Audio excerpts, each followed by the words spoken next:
Broadcasting from the Shaw Star Market Studios, heard in Boston and throughout all 6 New England states. This is Sports Radio 93.7 WEEI-FM and HD1 Lawrence, Boston, a radio.com sports station. This hour of the Greg Hill Morning Show brought to you by McFarlane Energy and their new customer home oil incentive, McFarlaneEnergy.com. All right. Shall we get to Larry the lawyer? Let's do it. Please.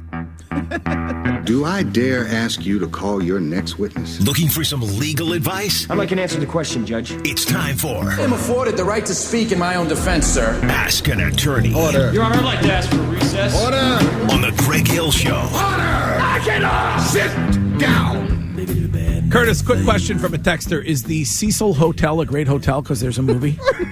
Well, it wasn't a movie. That's a documentary. Well, I mean, it's the same. All right. Let's say hello to Larry the lawyer. It's been a while. Larry, how are you? How you doing, everybody? Good morning. Great to speak to you. What's up, bud? Larry? Certainly, we're going to answer all of your legal questions for free right now. I want to begin, though, with the subject of my lead this morning, which was the waitress at the Red Hook Tavern in New York City and Brooklyn, who was fired because she would not get a COVID vaccine. And she was concerned about it when it comes to fertility issues, and they fired her, and she's upset about that. Is that something that you see happening as we go forward here with the vaccinations and companies require people to get them? I'll tell you what, a couple interesting things about this. There's two things that you really need to look at here with this particular instance, and the fact that she was pregnant is the big one. If you look at the literature out there on this issue, the World Health Organization, for whatever you want to give them in terms of credibility, has advised that pregnant women should not use the vaccine or take the vaccine unless they're at high risk. Now, admittedly, they're also saying we don't have any information that says that it could hurt your fetus or that it could prevent you from becoming pregnant, but they do have on their website that pregnant women should not use it. Having said that, now we have the Equal Employment Opportunity Commission, which is the federal agency in the United States that enforces workforce discrimination, and they've issued guidelines that said, yes, you can force an employee to get a vaccination. So, it's one of those things that you have multiple sources saying different things. At the end of the day, the one that's going to control in this country is going to be the Equal Employment Opportunity Commission's decision that you can, in fact, do that. The other thing, Greg, though, is I think, if I'm not mistaken, the employer in that particular case quickly revised their policy after they terminated this young lady. Yes. So I think even they knew this wasn't really that. They can do it, but whether or not you can do something and whether or not you should do something are oftentimes two different things. Yeah. The other interesting one with regard to COVID is the news story today about the woman who is suing the construction company where her husband worked because he got COVID and then brought COVID home to give it to the family. Do you guess that is something that obviously, will she end up collecting on that? And also, is that something that's going to go on more and more as we go through this? I don't think that there's going to be any case there. I mean, at the end of the day, I think this is going to fall under the category of an act of God. Pandemics are diseases. We don't know who has it. We don't know how it spreads. In all cases, it's invisible. There's no intent, I don't think, to infect anybody. Now, having said that, Greg, if you remember back in the 80s, the beginning of the 90s, when the AIDS pandemic came out, there was a lot of talk about suing people for AIDS or quite frankly, any sexually transmitted disease, whether it be herpes and that kind of thing. So if you know that you have a disease and you knowingly infect somebody, there's a chance that you have a cause of action to go against them. But in this particular case, with suing, somebody's boss because they got sick at work, you don't have to work. Well, they're saying that her case, I think, is that they didn't protect the workers enough from getting COVID. Yeah, I mean, look, it's so new. I just don't see that case going anywhere. She can file it because, as you know, we can always file a lawsuit, but that doesn't mean you're going to win. All right. And I think that's the better question. You can text your question to the text line for Larry. 37937 is the number. It's a 978 text based on the weather last night, I guess. I deliver pizza for a national chain, And last night I slipped in a customer's driveway. Who is responsible for that, the homeowner or my employer? So if you are employed and you're a W-2 employee, then it's going to be your employer. You're going to fall under your employer's policy. If you're a 1099 independent contractor and you're not employed by that person, then you can either look at your own personal insurance or the homeowner's insurance.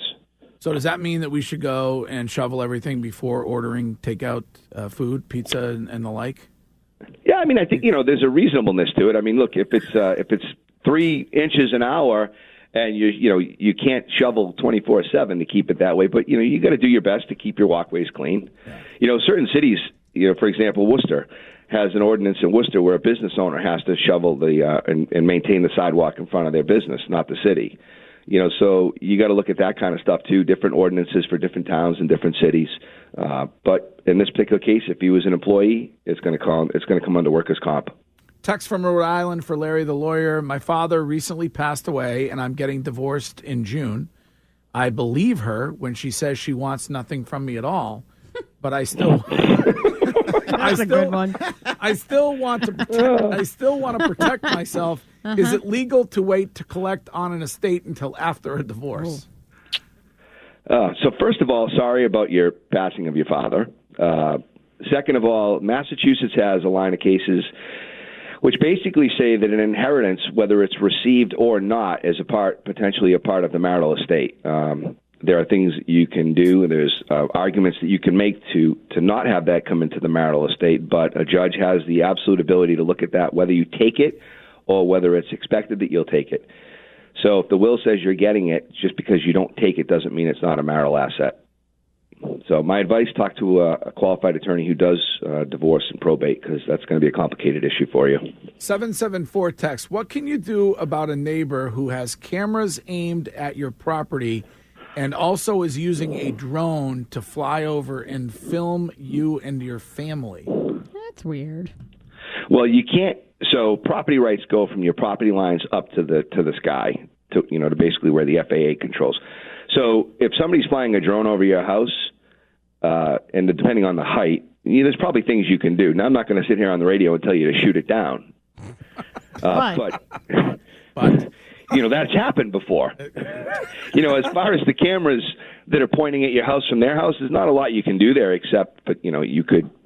I mean, I've had people that have put up fences and, put the neon on the other side, painted it crazy neon and pigs and this, that, and the other thing. So I've seen it all in the law firm, but as long as they're not recording your voice, they can record from their property onto your property. So I'd invest in some new blinds and a big net for that drone.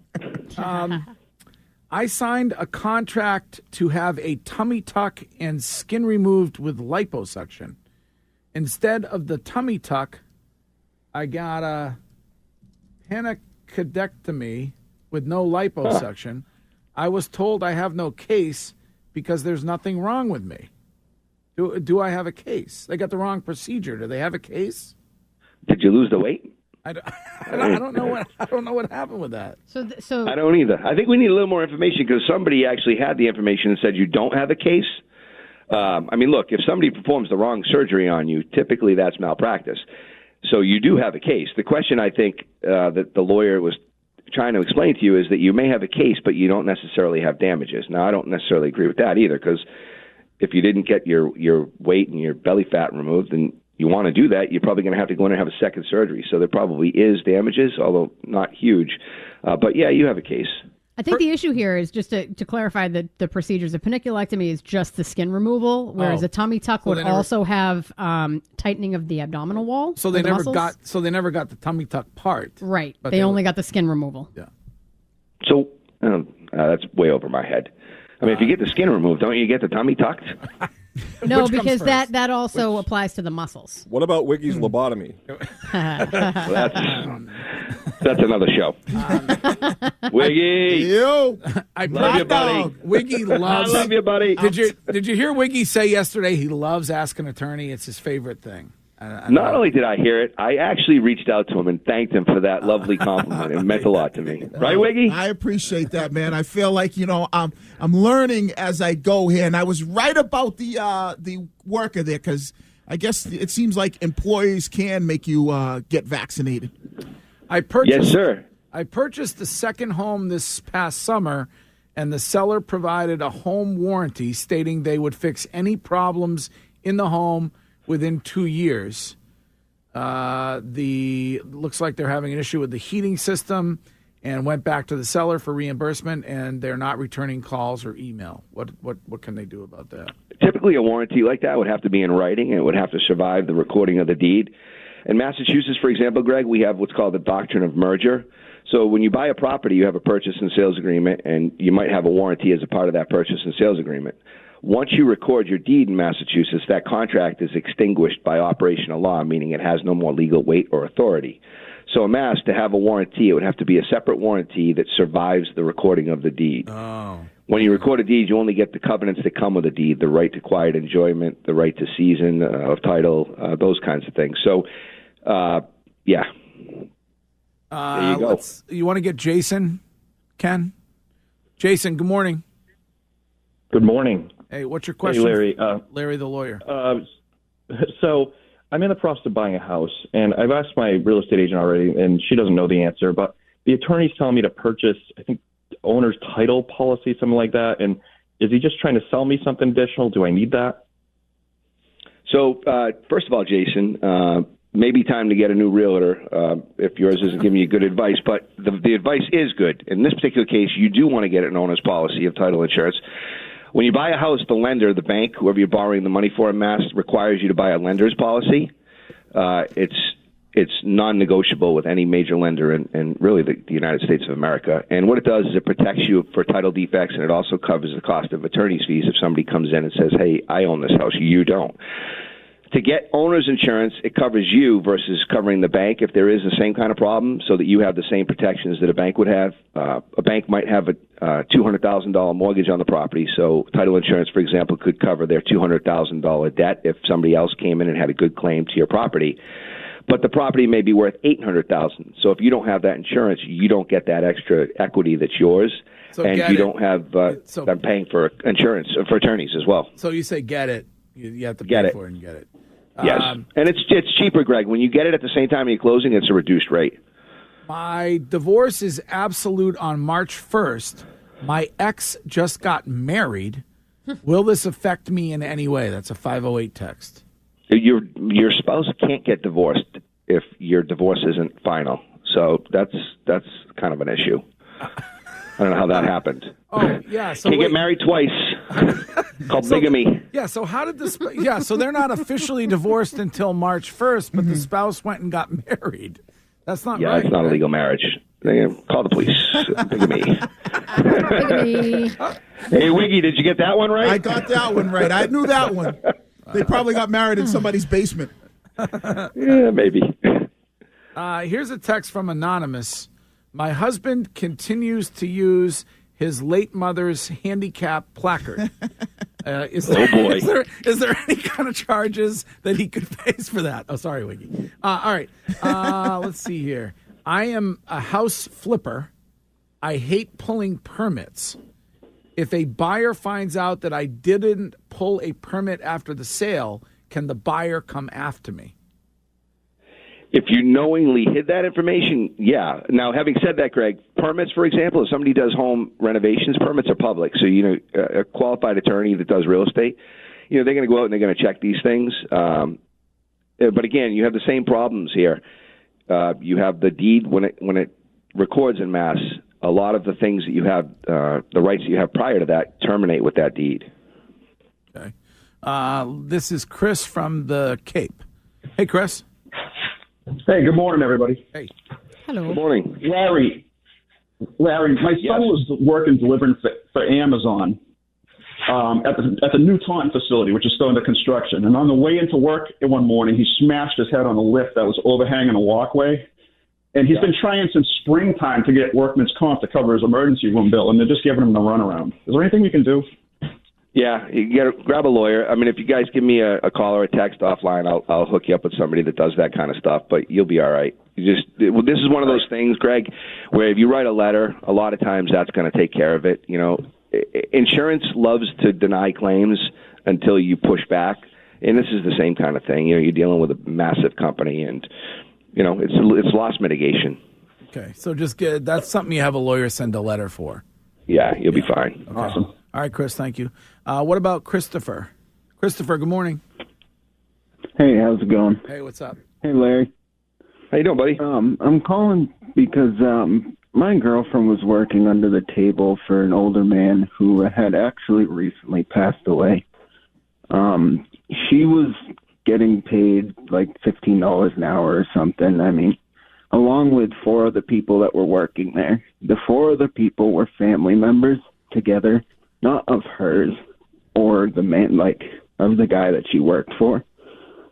But they were like all family members. So they all were taking money from the guy, I guess. And like $5,000 went missing, and she got blamed for it.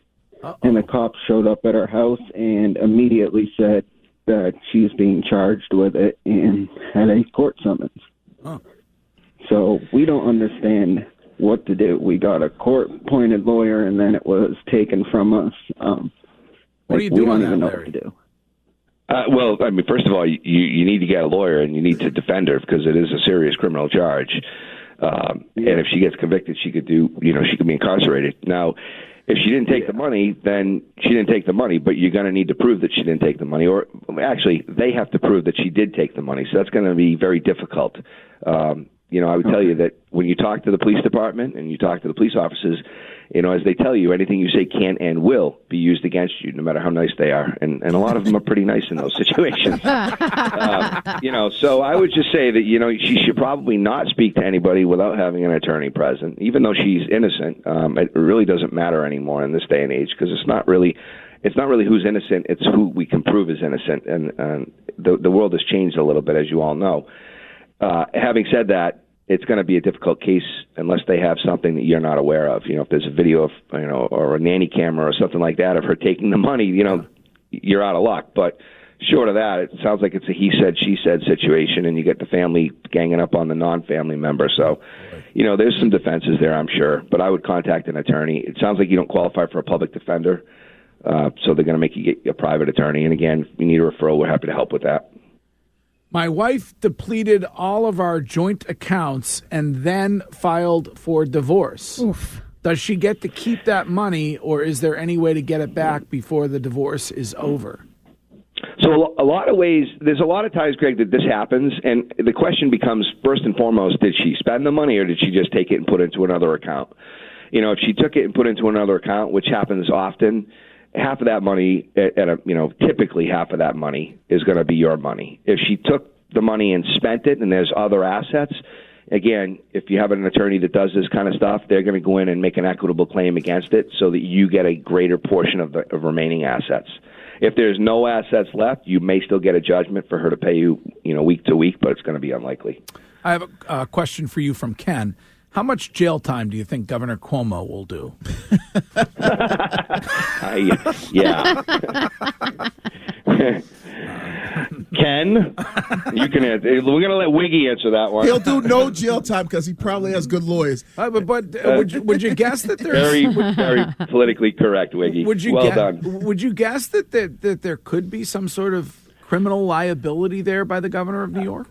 I don't even know if they're going to open a criminal case against him. I mean, he hid information. It's not right. And the voters ultimately are the ones that can speak here. But they should certainly investigate it. It's not right when you hold information that's relevant to the public from the public. That's not the way this country was set up. I had to cancel my wedding venue because they are not operating under the restrictions that the state has. They want to keep all of the deposits, which is $5,500.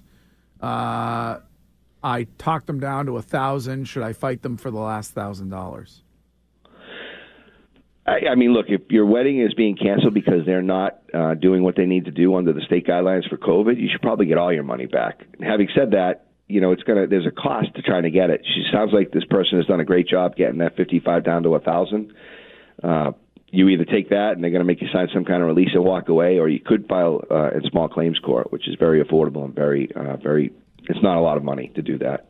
All right, Larry the lawyer. Good stuff this morning. Good stuff, man. I love it. Yeah, good to be back. I was a little rusty, Greg. It's been a while since we've been practicing law. The courts are kind of messed up still, and I had cobwebs, but I think we got through it. How is that going with the courts? Like, people are waiting forever to get their cases heard. Yeah, I mean, some courts are better than others. Some of the.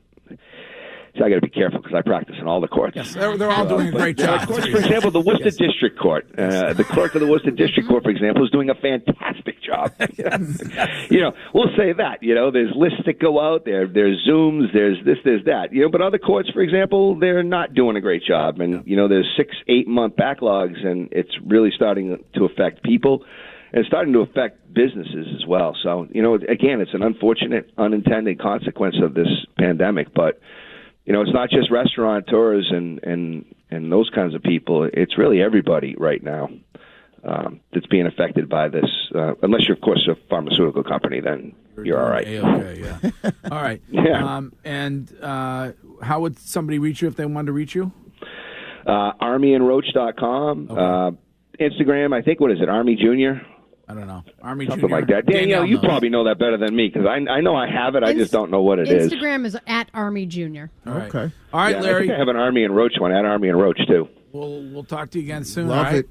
Good stuff. I look forward to it. All right. That's Larry the lawyer, Ask an Attorney. Yes, Curtis?